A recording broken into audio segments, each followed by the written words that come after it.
Last time on Dragon Ball Super, Goku arrives on planet Earth, and just how Goku defeated the Ginyu Force with ease on planet Namek, he goes in defeating the Galactic Patrol prisoners one by one in a similar way.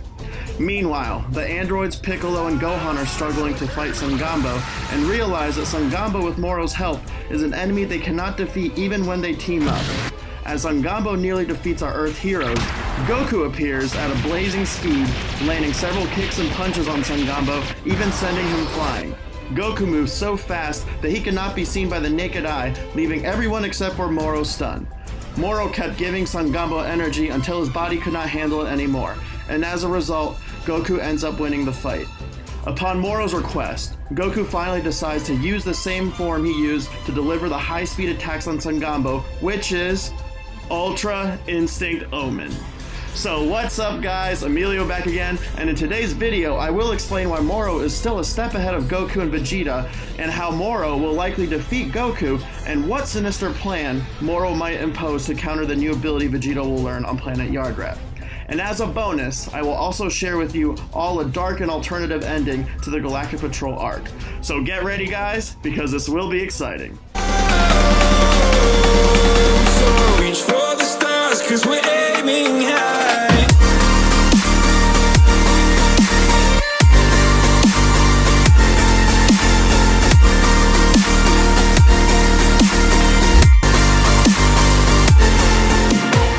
You can't wait to see me now, 'cause lately you've been feeling down. Moro has been one of the most interesting villains in Dragon Ball Super, who is not only cunning, intelligent, deceptive, but also has some of the most unique and dangerous abilities that other powerful characters like Hit and Jiren do not have. Moro is a character that still has a lot of mystery, and even more so when the Dragon Ball Super manga chapter 58 ended with Goku transforming into Ultra Instinct Omen, where Moro was able to recognize that this technique is not a mortal ability. Where Goku says, "That's right, it's the initial stage of the technique of the gods known as Ultra Instinct." This phrase makes you question if Moro is familiar with the god hierarchy.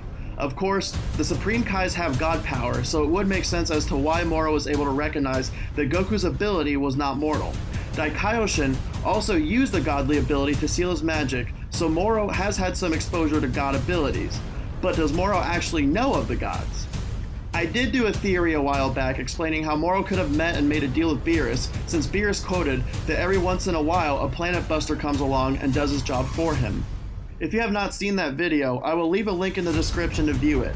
It's hard to imagine that Moro did not gain the attention of Beerus or Whis when he caused a mass extinction of 320 planets.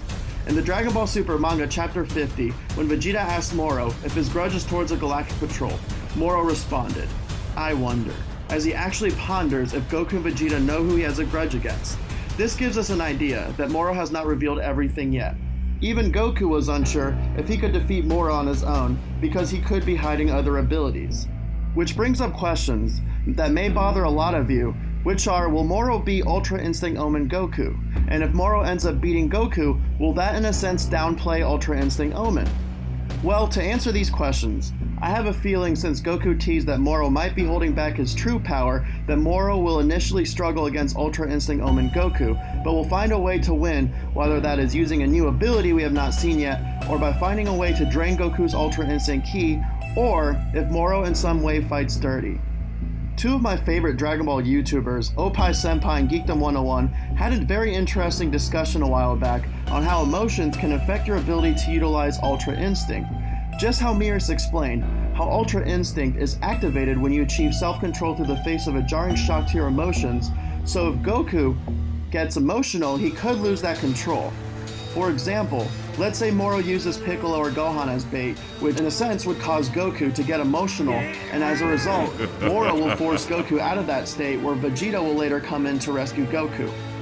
We have seen Moro fight dirty before, so it would be a plausible way for Moro to use that as an escape, or as a way to force Goku out of Ultra Instinct. I am also agreeing with Geekdom 101 and Opie Senpai's opinion that, as fans, we would prefer that Toyotaro does not nerf Ultra Instinct Omen, and sort of makes it a scenario that Goku failed rather than downplaying the form.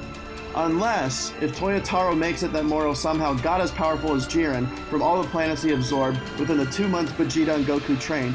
Still, in my opinion, that would be crazy, but Moro being able to get so powerful to where he can compete with Ultra Instinct Omen in such a short amount of time, in my opinion, would be downplaying the form. So again, agreeing with Opie and Geekdom on this, it would be better if Moro won because Goku failed in some way. So once Goku fails, Vegeta comes in to save Goku, and we will finally see what new ability he has gained from Planet Yardrat. I will show you the power of a Saiyan Elite. Now, I have done a few theories in the past on what I think Vegeta's ability will be, and we'll leave a link in the description to view it. The title is called Vegeta Ascends, and what is his new ability? But anyway, I have a feeling that whatever his ability is will work initially, but will not likely defeat Moro because, as we have seen, Moro is always a step ahead of everyone.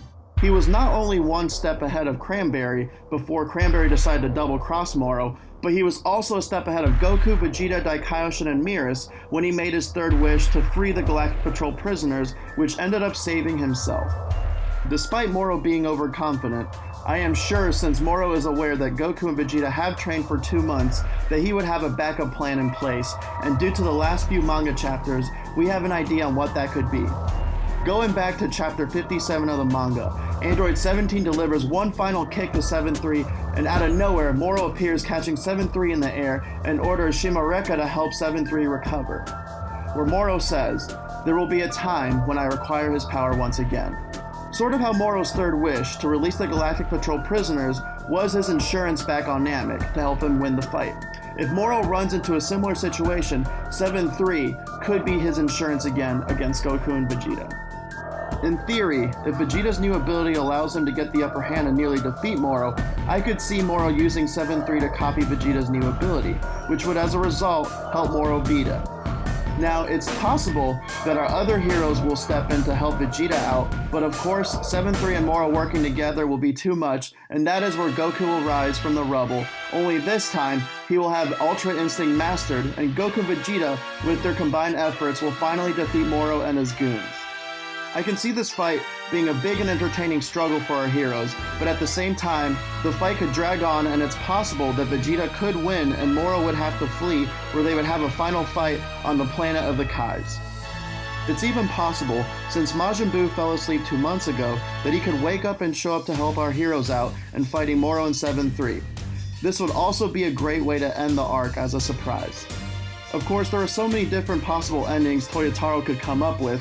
I did for fun think of one dark and twisted alternative ending that I want to share with you guys, and that is where our heroes end up losing to Moro, and right before Moro is about to absorb everyone and everything on planet Earth, Miras appears and uses his angelic powers to kill Moro.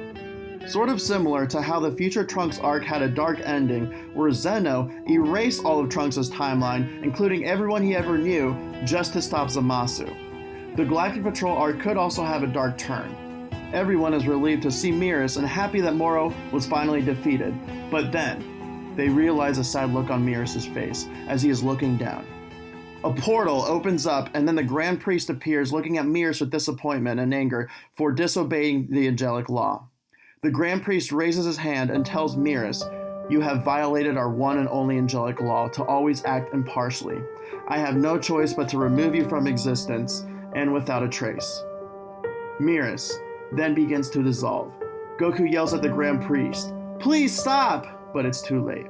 Before Miras is erased, he looks at Goku and says his final words. "I had no choice. Moro had to be stopped. You are a great warrior, Goku. Take care of Universe 7 for me."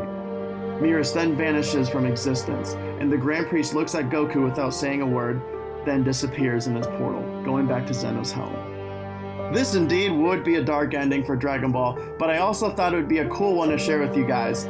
But anyway, let me know what you guys think in the comment section below. Will Moro defeat Ultra Instinct Omen Goku, and will Moro use 7-3 as insurance to help him defeat Vegeta, and will Goku have to master Ultra Instinct and work together with Vegeta just to stop Moro? Or will Vegeta be the MVP and actually defeat Moro on his own once Goku loses? Also, how do you guys think the fight will end? Will Miras escape the Angelic Realm to help Goku and Vegeta, or will our heroes be able to defeat Moro on their own? One thing we know for sure, Moro is always one step ahead of everyone, and what we expect might happen in the upcoming manga chapters may not happen at all. But let me know how you guys think things will play out.